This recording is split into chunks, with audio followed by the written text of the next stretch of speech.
ज्यांच्या प्रेमाचा कल्लोळ आपण अनुभवला असेल आणि तोच त्यांच्या कर्तृत्वाचा आणि प्रेमाचा कल्लोळ जो अक्षरबद्ध झालेला आहे त्याचा एक पुस्तकाच्या रूपातून पुन्हा प्रत्यय घेण्यासाठी आपण सगळेजण जमलेला आहात. त्या आदरणीय माई, ज्येष्ठ साहित्यिक आदरणीय प्राध्यापक महाजन सर, आदरणीय वाबळे साहेब, या ग्रंथाच्या लेखिका ज्यांनी आपल्या आईच्यावर खूप भरभरून लिहिले किंवा आईवर किती उत्कट प्रेम करावं आणि आईला कसं शब्दबद्ध करावं याचा एक आदर्श वस्तुपाठ त्यांच्या लेखनातून पुढे येतो. त्या स्नेहा वाबळे मॅडम, एक प्रयोगशील शिक्षक, एकेकाळचे मुख्याध्यापक शिक्षक आणि आयुष्यभराचे लोकशिक्षक असं काम करणारे चंद्रकांत निकाडे सर, वाडकर मॅडम, आपण सगळेजण खांडेकर आणि वाबळे परिवाराचा गोतावळा ज्याला म्हणता येईल असे आपण सगळेजण. स्नेहा वाबळे मॅडम यांनी हे जे पुस्तक लिहिलेलं आहे ते त्यांनी त्यांच्या आईचं आठवणींचं एक शब्दरूप भावचित्र रेखाटलेलं आहे. मुळात त्या स्वतः एक संवेदनशील लेखिका, प्रयोगशील शिक्षिका आणि खूप चांगलं अक्षर असणाऱ्या, अक्षरांच्यावर प्रेम करणाऱ्या किंवा भाषेवर प्रभुत्व आणि एक साधं सोपं ओघवतं वाचनीय लेखन कसं करावं याचा एक खूप चांगला वस्तुपाठ असणाऱ्या अशा शिक्षिका आणि लेखिका आहेत. त्यांचं ओंजळ आठवांची नावाचं एक छोटंसं असं आत्मकथनपर एक टिप्पणी म्हणजे इथल्या बहुत अनेक स्त्रियांनी एकत्रित येऊन एक आत्मचरित्रपर लेखनाचं एक पुस्तक प्रकाशित केलेलं आहे. त्याच्यामध्ये त्याचा एक शेवटचा लेख आहे. त्याच्यातून त्यांचा एक सगळा जीवन प्रवास उलगडत जातो. ते वाचताना असं लक्षात येतं की त्यांच्या सबंध व्यक्तिमत्वावर आई आणि बाबा यांचा खूप अमिट असा प्रभाव आहे. विशेषतः पहिला प्रभाव जो जाणवतो सतत बाबांचा. म्हणजे हे जे पुस्तक आहे ते सुद्धा त्याची अर्पण पत्रिका खूपच वेगळी आणि विलक्षण आहे. म्हणजे बाबा काय सांगू आईचं मोठेपण, याचसाठी तुम्हाला अर्पण. म्हणजे आईचं मोठेपण अधोरेखित करून बाबांना ते पुस्तक अर्पण करणं, असा एक बाबांच्या अतिशय उत्कट प्रेमाचा एक अमिट ठसा त्यांच्या सबंध व्यक्तिमत्वावर उमटलेला आपल्याला जाणवतो. म्हणजे 15 जून 1979 हे सतत वर्णन अनेकदा त्यांच्या बोलण्यात, लिहिण्यात, जिथं जिथं त्यांनी लिहिलेलं आहे तिथं तिथं ते येतं. आणि ते खूप एक असं दुःखाचा कल्लोळ निर्माण करणारा त्यांच्या व्यक्तिगत कौटुंबिक जीवनातला तो सगळा भाग आहे. आपल्या कवी मनाच्या आणि खूप चांगल्या माणूस असणाऱ्या आपल्या वडिलांच्या व्यक्तिमत्वाचे अनेक गहिरे पैलू, त्यांचं संबंध, जीवन आणि व्यक्तिमत्व असं गलबलून टाकताना आपल्याला आढळून येतात. एक मुलगी आपल्या बाबांच्यावर किती प्रेम करते आणि जवळपास 43 वर्ष उलटून गेल्यानंतर सुद्धा ते प्रेम उत्तरोत्तर अधिक किती गडद, गहिरं, खोल, अतूट बनत जातं. त्याचा तो एक आदर्श वस्तुपाठ. मॅडमांचं जे आपल्या आई वडिलावरलं प्रेम आहे ते प्रॉपर्टीवरलं प्रेम नाही, जे आजच्या काळात सतत जाणवतं. म्हणजे प्रॉपर्टी जर दिली तरच आई बाबा माझे, ते नावावर होण्यापुरते माझे, ते झालं का पुढे त्यांचं काय आणि कुठं पाठवायचं ते सगळं प्लॅन प्रत्येक ठरलेलं असतं. अशा काळामध्ये आपल्या आईवर, गेलेल्या वडिलांच्यावर किती खोलवर माणसं प्रेम करू शकतात हे आपण अनुभवलं, पाहिलं, वाचलं तर एक माणूस म्हणून आपण सुद्धा अधिक चांगलं बनण्याची शक्यता असते. असा एक अनुभव त्यांच्या सगळ्या व्यक्तिमत्वातून, लेखनातून आपल्याला जाणवतो. हे जे पुस्तक आहे हे त्यांच्या आईंच्यावर लिहिलेलं पुस्तक आहे. आईसाहेबांचा आपल्या सगळ्यांना दीर्घ असा प्रत्यय, म्हणजे जवळजवळ 91 वर्षाचं अतिशय खणखणीत नाबाद असं आयुष्य त्यात जगलेले आहे. आता त्यांचा आवाज ऐकत होतो. हे केवळ कल्लोळ प्रेमाचा वगैरे नाही, कर्तृत्वाचा कल्लोळ आहे. खरं तर कल्लोळ कर्तृत्वाचा, असे अनेक रूप त्यांचे आपल्याला जाणवू शकतात. असं हे एक अतिशय खणखणीत आणि कर्तृत्व संपन्न अशा आपल्या मातेचं एका लेखीनं लिहिलेले शब्दरूप चरित्र आहे. आई प्रत्येकाला आपल्या प्रिय असते. आपल्या आईची रूपं हे आपल्याला वेगवेगळ्या पद्धतीने आठवत राहतात. आपला तो वीक पॉइंटच असतो. मॅडमने त्यांच्या आईच्यावर लिहिलं. वेगवेगळे आईच्या आठवणी त्यांनी इथं मांडलेल्या आहेत. एक लेख म्हणून त्यांना त्यांची आई कशी भावते ते सगळं त्यात मांडलेलं आहे. एका लेखीनं आपल्या आईच्या माणूसपणाचा शोध घेण्याचा प्रयत्न इथं केलेला आहे. त्यांची आई म्हणून त्यांनी ते लिहिलं असेल, पण एक वाचक म्हणून, तटस्थ वाचक म्हणून, एक समाज म्हणून आपल्याला या पुस्तकाचा काय उपयोग आहे? दुसऱ्या भाषेत सांगायचं झालं तर याचं सामाजिक मूल्य काय, वाङ्मयीन मूल्य काय, असं एक वाचक म्हणून मला प्रश्न पडतो. हे पुस्तक हातात घेतल्यानंतर आपल्याला सोडवत नाही आणि एका झटक्यात आपण वाचून काढतो. हे याचं पहिलं एक गुणवत्ता ह्याची आहे. चांगलं पुस्तक कुठलं, जे आपल्याला सोडवत नाही, वाचावंसं वाटतं, वाचवत येतं, वाचनीयता ही कुठल्याही चांगल्या पुस्तकाचा निकष असतो. आणि त्याच्यामध्ये हे पुस्तक अगदी भरतं. आईंचं जे सगळं, म्हणजे हे या पुस्तकातलं मी आईंचं वाचलं. त्यांची सूर्याची सावली हे आत्मकथनपर पुस्तक वाचलेलं आहे, किंवा त्यांचा जो काव्यसंग्रह आहे तो वाचलेला होता. म्हणजे सूर्यकांत खांडेकर सरांच्यावर महाराष्ट्र टाइम्सला मी एक लेख लिहिलेला होता. आमच्या त्या कोल्हापुरातली प्रेरणा आणि अस्मिता हे जे सदर महाराष्ट्र टाइम्सला चालवत होतो, त्याच्यातला शेवटचा लेख सूर्यकांत खांडेकरांच्यावर होता. आणि तो लेख लिहिण्याच्या निमित्ताने हे दोन्ही चरित्र किंवा त्यांचं मराठी पोवाड्यावरलं पुस्तक वगैरे वाचून मॅडमशी चर्चा करून तो लिहिलेला होता. ते सगळं वाचत असताना एक असं जाणवतं की आई या बेळगावच्या, त्यांचं सगळं घराणं अगदी सरदार मानकरी घराणं, म्हणजे त्यांचे आजोबा जमखंडीच्या पटवर्धनांचे मानकरी होते. पुढे तिथून ते बेळगावला परत आले. बेळगावला तिथला त्यांचा तो वाडा, त्या वाड्याचं यांनी जे वर्णन केलेलं आहे ते वाचण्यासारखं आहे. वाडा, त्याच्यातल्या खोल्या, तिथले जिने, किंवा अगदी लहानपणी ह्या जेव्हा मामाच्या गावाला जायच्या तेव्हा आजोबांचा रुबाब, त्यांचं चहा पिणं कसं असायचं, वतनदारी घराण्यातलं, खानदानी घराण्यातलं एक सरंजामी जहागीरदारी वातावरण कसं असतं, हे आपल्याला या पुस्तकावरून कळू शकतं. याचं जर सामाजिक महत्व सांगायचं झालं तर आता वतनदारी किंवा संस्थानी राजवटी राहिलेल्या नाहीत, पण संस्थान काळातलं खानदानी घराणं कशी होती, त्यांचे रीतिरिवाज कसे होते, त्यांच्या शाळा कशा होत्या, कुटुंब व्यवस्था कशी होती, हे सगळं आपल्याला याच्यातून पाहायला मिळतं. अशा एका अतिशय संपन्न सधन खानदानी कुटुंबातल्या आईसाहेब इथं येत आहेत. कुणाच्या घरी, ज्यांचं पत्र्याचं घर होतं, मोडकळीत आलेलं, भिंती सारवलेल्या होत्या, जे सासू सासरे निरक्षर होते, नवरा काय कवी, अलीकडे आता ह्या ग्रेट म्हणून त्यांनी आपल्या कवी नवऱ्यावर उत्कट प्रेम केलं. ते दोघांचंही सहजीवन कसं नवरा बायकोचं नातं असावं, एकमेकाला किती समजून घ्यावं, किती उत्कट एकमेकावर प्रेम करावं असं होतं. आणि ते त्यांनी फार नेमक्या शब्दात टिपलंय. म्हणजे एक आई आपल्या, एक कन्या, एक लेख आपल्या आई बाबांचं एक पती पत्नी म्हणून नातं कसं होतं, हळुवार पण कसं होतं, ते एकमेकाला कसे समजून घ्यायचे, एकमेकाचे आदर कसा राखायचे, त्यांच्या बोलण्यातनं, प्रत्येक कृतीतनं एकमेकाविषयीची आस्था कशी पाझरत जायची, हे त्यांनी टिपलेलं आहे. पती पत्नी म्हणून कधी कधी मतभेद होऊ शकतात, पण ते कधीही टोकाला न नेणं किंवा उमऱ्याच्या बाहेर न जाणं, किंवा यांच्यात मतभेद झालंच नसतील इतकं एकमेकांना समजून घेणं होतं. म्हणजे अशाही काही आठवणी आलेल्या आहेत की पहिल्यांदा लग्न झाल्यानंतर ह्या माहेरी गेल्या आणि कवी सूर्यकांत खांडेकरांनी ह्या तिथं पोहोचायला असतील नसतील तोपर्यंत इथनं एक पत्र पाठवलं. आपल्या माहेरी गेलेल्या बायकोला पहिल्यांदाच पाठवलेलं पत्र, ते काव्य रूपातलं पत्र, निळं पाकिट, त्याच्यातलं निळं अक्षर, आणि ते अख्खं पत्र या पुस्तकात छापलेलं आहे. आपण वाचल्यानंतर एक खूप म्हणजे किती एक रोमॅन्टिक ते कवी होते आणि आपल्या पत्नीवर किती गहिरं उत्कट प्रेम होतं काव्यात्मय. म्हणजे ते त्याची कल्पनाही अशी आहे की हे पत्र वाचत असताना तुमच्या मनाची कल्पना कशी असेल असं केंद्रवर्ती भाव ठेवून ते लिहिलेलं आहे. नाहीतर कधी माघार येतेस, मला काय कर्मेना, येते का बघू, नाहीतर हा तिकडच, असे कुठलेही धमकावण्याचे जे सूर आणि भाषा असते असं काही नाही. ते किती नवरा बायकोंचे उत्कट धैर्य. आणि ते पत्र तिथं आलं की मग तिथल्या मुलांचं ह्यांना आलेलं पत्र वाचायची उत्कंठा फोडून काय लिहिलं असेल, काय लिहिलं असेल, अशी काव्यात्मक पत्र आहेत. असं एक अतिशय उत्कट खोल गहिर नातं आपल्याला याच्यामध्ये सतत असं जाणवत राहतं. एकूण 23 वर्षाचं यांचं सहजीवन होतं. 1951 ते 1953 ते 1979 हा त्यांच्या सहजीवनाचा 20 वर्षाचा तो कालखंड आहे. आणि त्याच्यानंतर आजपर्यंत जवळजवळ 43 वर्ष हे सरांच्या सह आहे. हा सगळा जो एक पट आहे तो एक अनेक रूपातला, एक पहिल्यांदा तिथं बेळगावात एक सदन घरातली मुलगी म्हणूनच, दुसरं इथं या घरात आल्यानंतर आपल्या सासू सासरे सामान्य आर्थिक स्थितीतलं हे सगळं कुटुंब एका कवी मनाच्या माणसाला समजून घेऊन त्याचा सगळा संसार उभं करणं. सूर्यकांत खांडेकरांचं त्यांच्या आईवर निरतिशय प्रेम होतं, उत्कट प्रेम होतं.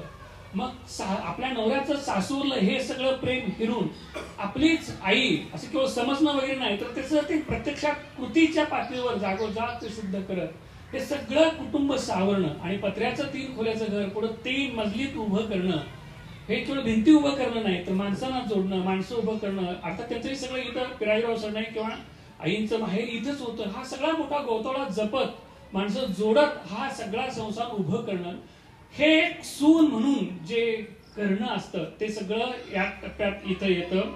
आणि त्याच्या काळातलं जे आईचा हात आहे ते खूप त्यांनी छान एक प्रकरणाचं नाव दिलेलं आहे. या पुस्तकाचे एक वैशिष्ट्य असं आहे की या सगळ्या प्रकरणं छोटी प्रकरणं आहेत. 2-2, 3-3 पानाचीच प्रकरणं आहेत.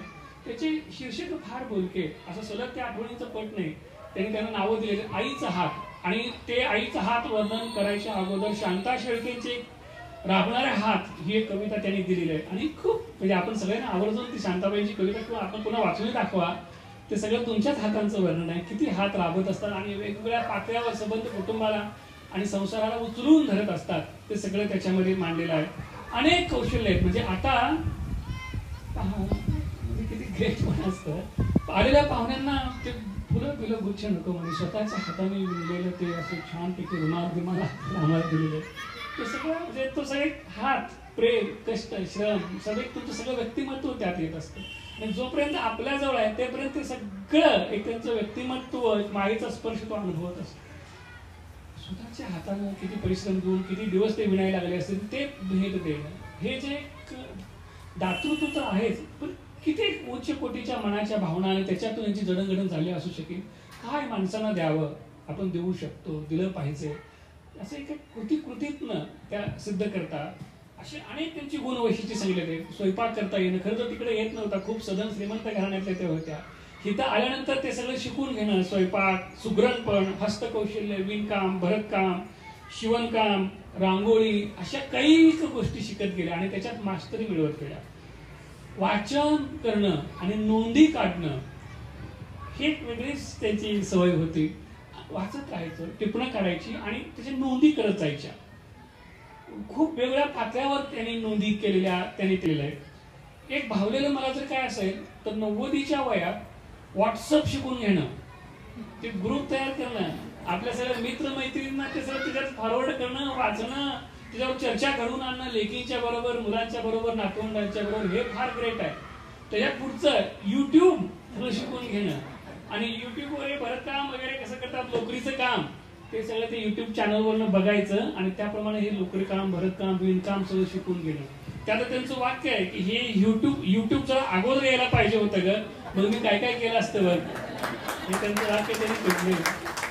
काय ग्रेट पण आहे. तुम्हाला खरं सांगतो, आमच्या कॉलेजमध्ये वगैरे आता प्राध्यापकांना ही युट्यूब वगैरे जाऊ देतच, पण इंटरनेटवर वगैरे काहीतरी माहिती भरायची झाली कॉम्प्युटरवर, तर ते माऊस वर हात ठेवला की असं अणुबॉम्बवर हात ठेवला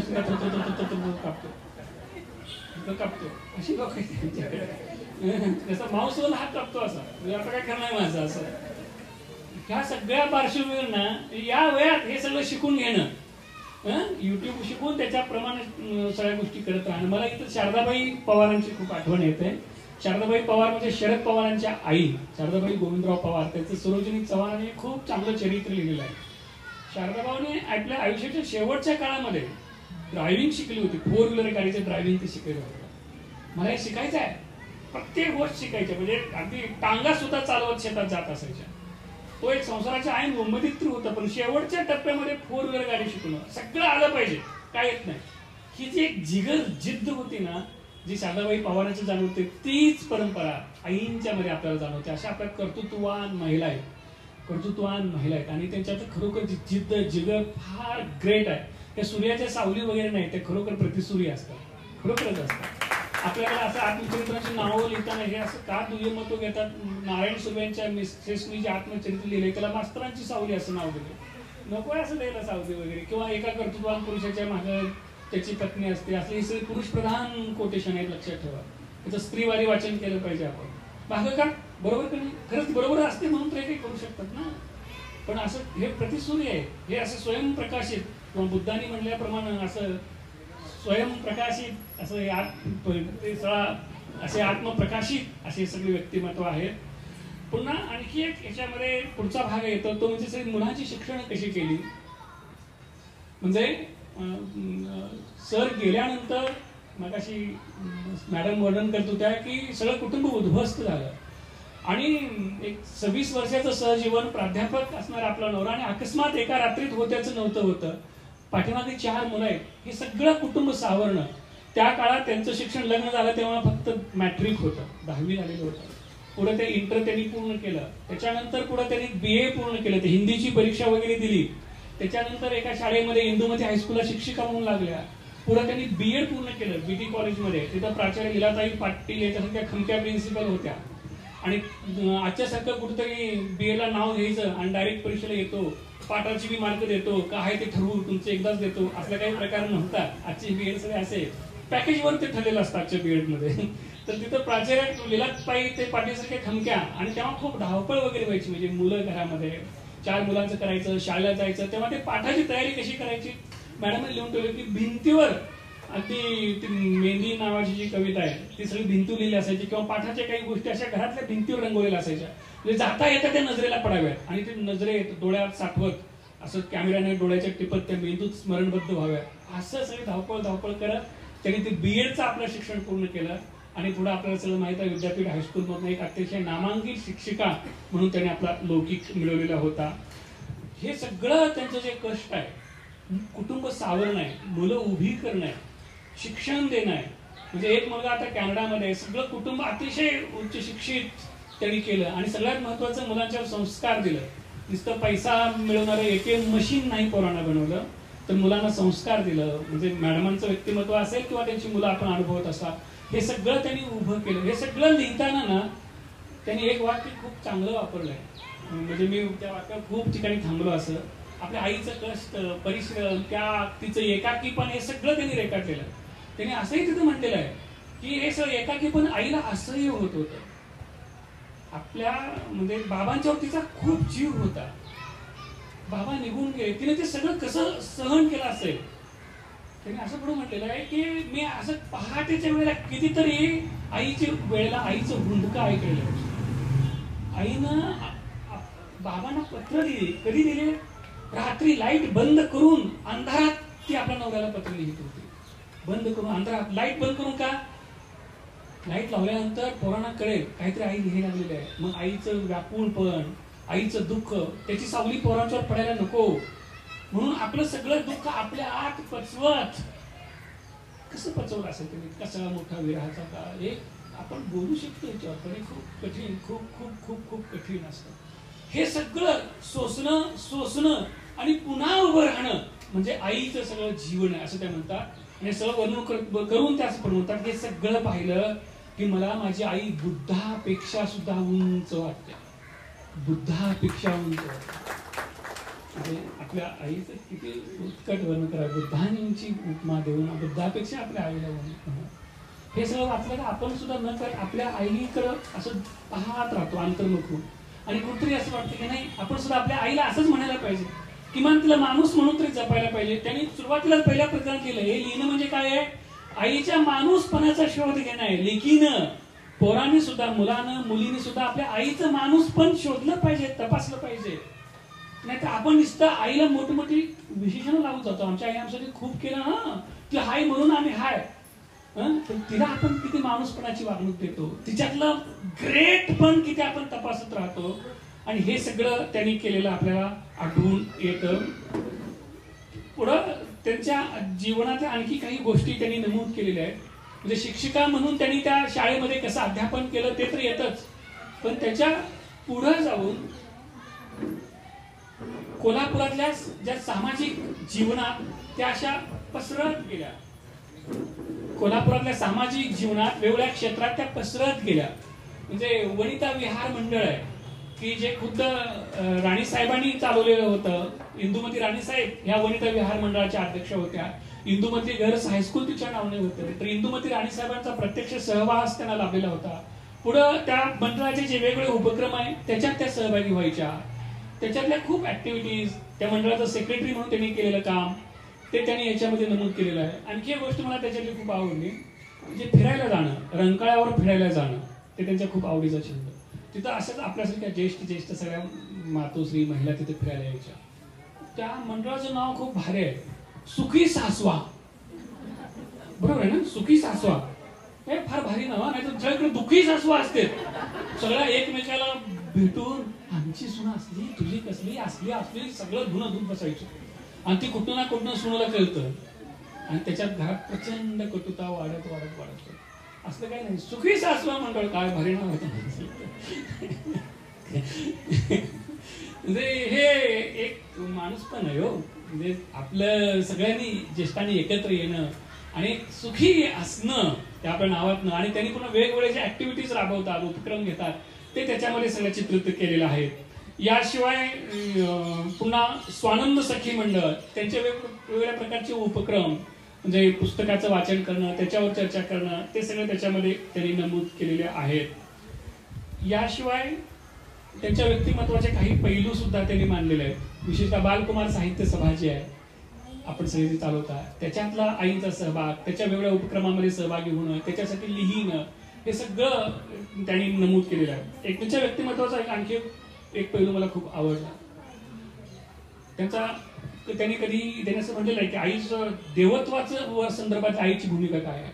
आईनं कधी देवपूजा केलेली नाही कर्मकांड केलेलं नाही त्याचा देव्हारा माजवला नाही. जर कोण देवपूजा करत असेल तर त्याला ते नाही म्हणाले नाही. कोण नात्यातलं आलं चला अंबाबाईला म्हणलं तर त्यांच्यावर वृत्ती गेली आनंदानं गेली. पण स्वतः कुठली कर्मकांड किंवा देवत्वाचा देव्हारा माजवणं असलं काहीही केलं नाही. खूप खूप महत्वाचं आहे. अलीकडे हे एक फॅड आलेलं आहे. आपण किती धार्मिक आहोत आणि आपण किती कर्मकांड करत आहोत अशा खोट्या प्रतिष्ठेचे एक नवीनच फॅड आलेलं आहे. असलं कुठलंही खोटं नाही काही करता जगण्याची आरपार निर्मळता नैतिकता किंवा मनाचा निर्मळ वाचेचा रसाळ त्याच्या गळामाळ असो नसो ही जी खरी वारकऱ्याची शिकवण आहे ती त्यांच्या जगण्याचाच एक भाग होती हे आपल्याला जाणवतं. नैतिकता कर्तृत्व साधेपण आणि एकमेकाविषयीची चांगली सद्भावना हे त्यांचं वैशिष्ट्य आहे. कितीही प्रतिकूल परिस्थिती आली संकट आली तर डगमगणं नाही. त्यांचे काही महत्वाची वाक्य त्यांनी नमूद केलेली आहे की वारं जसं येत आहे ते आपण लक्षात घेतलं पाहिजे. वाऱ्याची दिशा समजून घेतली पाहिजे आणि त्याप्रमाणे वागलं पाहिजे. आणि सगळ्यात महत्वाचं काय काय बडा असेल तर दम बडा क्या बडा आहे तर दम बडा असं त्यांचं एक वाक्य त्यांनी नमूद केलं. म्हणजे धीर संयम हा किती महत्वाचा आहे हेही त्यांनी नमूद केलेलं आपल्याला आढळून येतं. आयुर्वेदाचा चांगला दांडगा अभ्यास वेगवेगळ्या प्रकारच्या सगळ्या वनस्पती त्यांचा औषधी गुणधर्म आणि आपल्याला काही झालं तर मला काही लगेच दवाखान्यात न्यायची गरज नाही आणि म्हणून ते वेगवेगळ्या औषधी वनस्पतींच्या सहाय्यानं स्वतःचा डॉक्टर होणं हे त्याचा जो स्वभावविशेष आहे तो इथं नमूद केलेला आहे. एक महत्वाची बाब म्हणजे नात्याची गुंफण. अनेक प्रकारची नाती त्यांनी कशी सांभाळली ती खूप चांगल्या पद्धतीनं या पुस्तकामध्ये आणलेलं आहे. ह्याच्या पुढे जाऊन त्यांनी जो प्रवास केलेला आहे तो खूप महत्वाचा आहे. म्हणजे केसरी टूर मधनं त्या युरोपला गेल्या केसरीमधनं एकट्या गेल्या युरोपला गेल्या. त्यानंतर आपल्या लंडनला 5 महिने तिथं मुलाकडे राहिल्या. त्यानंतर कॅनडाला राहिल्या आणि तिथं गेल्यानंतर जी काही निरीक्षण होती त्यांचे अनुभव होते ते त्यांनी लिहून ठेवलेले आहेत. केरळला त्यांनी प्रवास केलेला आहे. असं सगळं त्यांचा एक जो प्रवासाचा भाग आहे तो सुद्धा याच्यामध्ये आलेला आढळून येतो. त्यांचं जे मूल्य आहे ग्रंथांचं विशेषतः सूर्यकांत खांडेकरांचा जो मौमीन धडपड आहे ती सुद्धा आपल्या पुढे येत राहते. साधेपणातलं ऊर्जा या नावाचं ह्यातलं खूप चांगलं प्रकरण आहे. आपण आवर्जून वाचा. खरं तर मी याच्यात हे सगळे असे टॅग लावून आणले होते काय काय वाचून दाखवायचं परंतु हे सगळं सांगितल्यानंतर पुन्हा तुमची वाचायची उत्कंठा कमी होईल म्हणून नाही सगळं सांगत. तर तुम्ही ते आवर्जून साधेपणाच्या ऊर्जेवर त्यांनी ते आईंचं जे वर्णन केलंय कुठले गुण त्यांच्यात आहेत आणि ते आपल्यात सुद्धा कसे पाझरत यावेत हे आवर्जून आपण वाचावेत असं मला वाटतं. राहता राहिला मुद्दा या पुस्तकाचे आपल्याला उपयुक्त हे सगळं आईचं गुण वैशिष्ट्य वगैरे वगैरे सगळं. एक बहुजन समाजातली स्त्री एका सधन कुटुंबात आलेली जवळजवळ म्हणजे 1953ला विवाह त्यांचा होतो. इथं कोल्हापूरला येतात. त्यानंतर 79ला एक वैधव्य प्राप्त होतं आणि त्यानंतर स्वकर्तृत्वावर 10वी पास झालेली मुलगी पुढे सगळं BEd पर्यंत शिक्षण घेते शिक्षिका होते. एक चांगली शिक्षिका म्हणून लौकिक प्राप्त करते. कोल्हापुरातल्या सामाजिक जीवनात साहित्यिक क्षेत्रात स्वतःच्या कर्तृत्वानं स्वतःचा एक वेगळा ठसा उमटवते. हे विलक्षण आहे तुम्हाला सांगतो. अशी काही आपत्य कुटुंबावर आला तर माणसं मोडून पडतात अक्षरशः मोडून पडतात. मग कुणाच्या तरी आधारानं किंवा आश्रयानं जगतात. असं न करता हिमतीनं कर्तृत्वानं नैतिकतेनं शिक्षणानं उभं राहणं ताटपणे उभं राहणं कुठेही आपल्या स्वतःच्या दुःखाचं कसलंही सार्वजनिक दर्शन न करता उभं राहणं किंवा ह्या दुःखाचे कुठलीही सावली मुलांच्यावर न पडे याची काळजी घेणं हे खूप थोर आहे. अनेकदा असं होतं आपल्या अवतीभोवती असणाऱ्या माणसांच्या जे ग्रेट पण आहे ते आपल्याला नाही कळत. कोण कुठल्या उंचीवर जाऊन पोहोचला आहे आणि त्याने काय केलेलं आहे ह्याचं मूल्यांकन करताना आपण एक लक्षात ठेवलं पाहिजे, माणूस कुठल्या परिस्थितीतनं आणि कुठनं आलेला आहे. श्रीमंतानं अधिक श्रीमंत होणं याच्यापेक्षा तळातल्या माणसानं झगडत लढत संघर्ष करत पुढे येणं जो आहे तो प्रवास अधिक प्रेरणादायी असतो. आणि आई साहेबांचा प्रवास हा सगळा तसा आहे. अनेक स्त्रियांना पुरुषांना सुद्धा प्रेरणा देणार आहे. स्त्रियांच्या बाबतीत तुम्हाला सांगतो, तुम्हाला साहेब माहित आहे, समजा पतीचं निधन झालं दुर्दैवानं तर स्त्रिया संसार तोलून टाकतात, उभं राहतात, संसारात उभं राहतात. पुरुषाचं असं होत नाही. तुम्हाला सांगतो भल्या भल्या पुरुषांचं अगदी पत्नीचं निधन झाल्यानंतर वर्ष 2 वर्षात पुरुष अक्षरशः ढेपाळून जातात आणि पुढे 2-3 वर्षांच्या पुढे ते राहत नाही. अगदी यशवंतराव चव्हाण साहेबांचं सुद्धा आपण उदाहरण घेऊ शकतो. एवढा मोठा हा माणूस सह्याद्रीसारखा कणखर, पण वेणुताई गेल्यानंतर चव्हाण साहेब फार कमी काळात गेले. पुरुष त्यांचं हे खूप मोठा वीक पॉईंट. याचं कारण आहे दुसऱ्यावर अवलंबून राहणं. आपण जे उपमान येतो ना स्त्रियांना वेली वगैरे हे सगळं खोटं आहे. स्त्रिया या भक्कम कणखर अशा बुंद्यासारख्या असतात आणि पुरुषच त्या वेलीच्या आश्रयाने जगत असतात. हे वास्तव हे लक्षात का अशा आईचं हे जे गुण विशेष आहे हे खूप महत्वाचं आहे.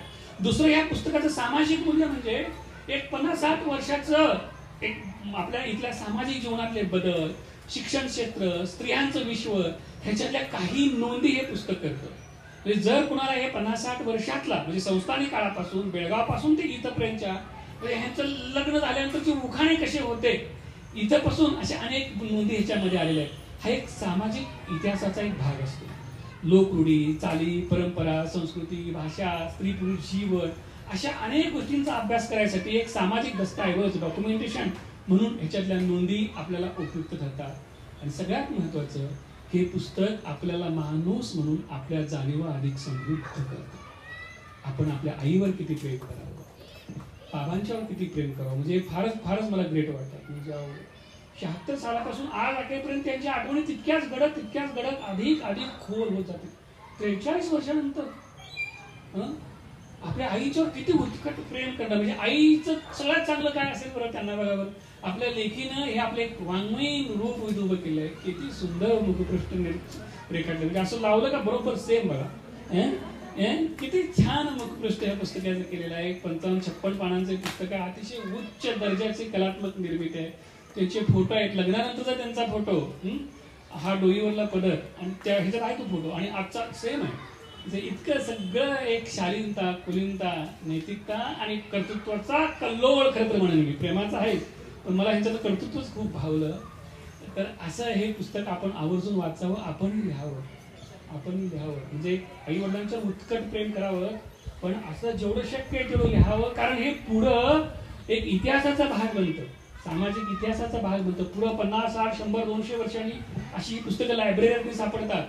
त्याच्यावर संशोधन होलं जातं आणि मग कसा होता महाराष्ट्र, काय होतं त्यावेळेस स्त्रियांचे जीवन, हे सगळं या अशा पुस्तकांच्या आधारे शोधलं जातं. म्हणून ह्याच्यातून आपल्या जाणीवा आणि माणूसपणाचा परीघ विस्तारण्याबरोबरच आपणही असं काहीतरी लिहिण्याचा प्रयत्न करावा अशी एक अपेक्षा व्यक्त करतो. तुम्ही मला बोलवलं घरगुती नात्यानं आणि तुमचंही माझ्यावर प्रेम या निमित्तानं प्रकट केलं याबद्दल खरोखर मी तुमच्या सगळ्यांचा ऋणी आहे. धन्यवाद.